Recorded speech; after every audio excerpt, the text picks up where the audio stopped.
Hello, everyone. It's Dr. P. I want to talk to you about two of my favorite topics in the business and management world, and it's culture and its strategy. Now, I know you've all heard of Peter Drucker. Peter Drucker was a Harvard professor and probably one of the most famous business authors and minds when it came to talking about business and management topics. And one of his most famous quotes was that culture eats strategy for breakfast. And while, of course, he coined that phrase, it was made famous by Mark Fields. Mark Fields was the president of the Ford Motor Company. And he really used this mantra on how to drive performance at that company. So it means a lot of things. And one of the things I ask you is, what does it mean to you? What does this concept that culture eats strategy for breakfast mean?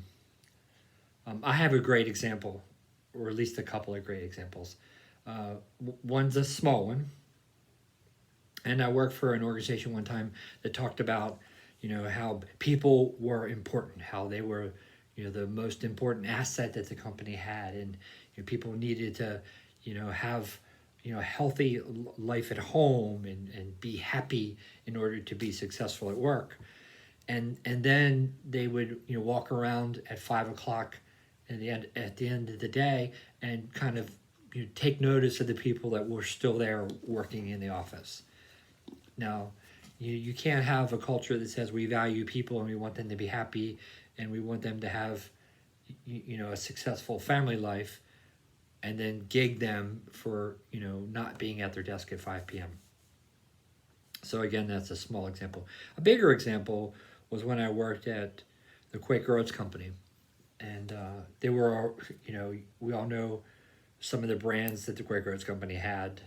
Of course, the Quaker cereals and oatmeal and things like that. They used to own the Aunt Jemima frozen food business, the Celeste Pizza Company, and they spun those off. But one of their biggest acquisitions was Gatorade, and I worked on the Gatorade for 6 or 7 years on the Gatorade brand. And during that time, the company bought another beverage company called Snapple, and they paid an extraordinarily large amount of money for Snapple. They paid $1.7 billion for Snapple, and at the time they thought it was a steal. And what they were going to do was they were going to take their wisdom around driving a beverage company, like they did with Gatorade, and take that model to the Snapple business and just drive efficiency and increase sales and lower cost and make a boatload of money. Well, that strategy didn't work, and I'll tell you why in a second, but let me tell you how badly it didn't work. So the company, again, was purchased for about $1.5 billion, and everyone was excited. They thought that was a small price to pay. And in less than probably 4 years, I think, they wind up selling the company for $250 million. So they lost $1.25 billion on that acquisition. The CEO lost his job. The stock price was hammered.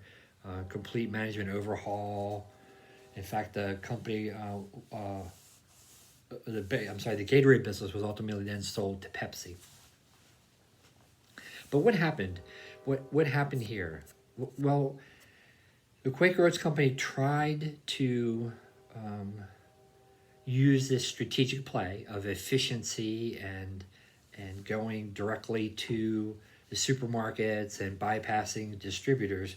That strategy in order to drive their business. But the culture of Snapple was built on a whole network of independent bottlers, and it was actually built on some marketing strategies too. One was about flavors. At one point in time, Snapple had probably over 100 flavors, and that was one of the things that appealed to people. That they had,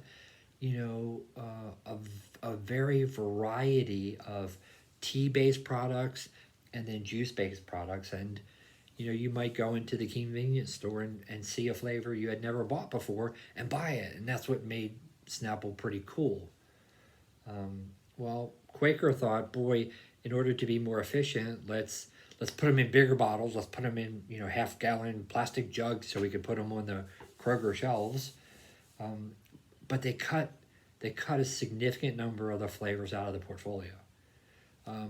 You may have heard the phrase, they chopped off the tail. So basically, they took a bell curve of the best-selling items and they cut off probably about 75% of the flavors on the lower selling end of the tail. That's one of the biggest errors that they made trying to run this Snapple business. The second was their use of spokespeople. And Snapple had some very controversial spokespeople. They used Howard Stern and Rush Limbaugh. And they also had a spokesperson called Wendy the Snapple Lady. Was this very large woman who, I think as the story goes, was the person who answered the phone at Snapple.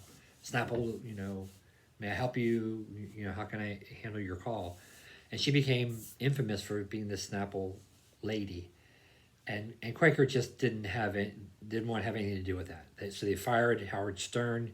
He threatened to, sue them on the air, so they got bad publicity there. The people who were fans of Rush Limbaugh were not happy that they got rid of him. They phased out Wendy, the Snapple Lady.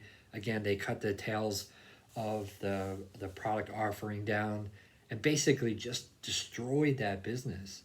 So, it may have been a good strategy on paper, and people were probably aligned that it was the right thing to do, perhaps, but it failed miserably because it didn't fit the culture of who Snapple was.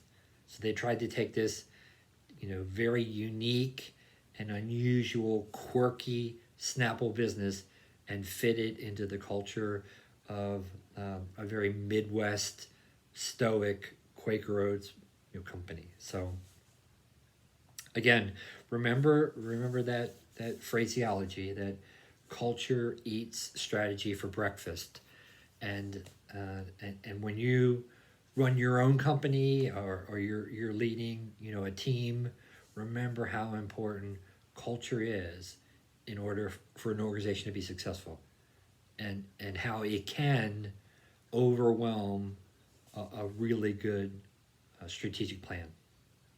Anyway, I hope that experience of mine was valuable, and hopefully it brings some of the things that you're learning about in our textbooks to life.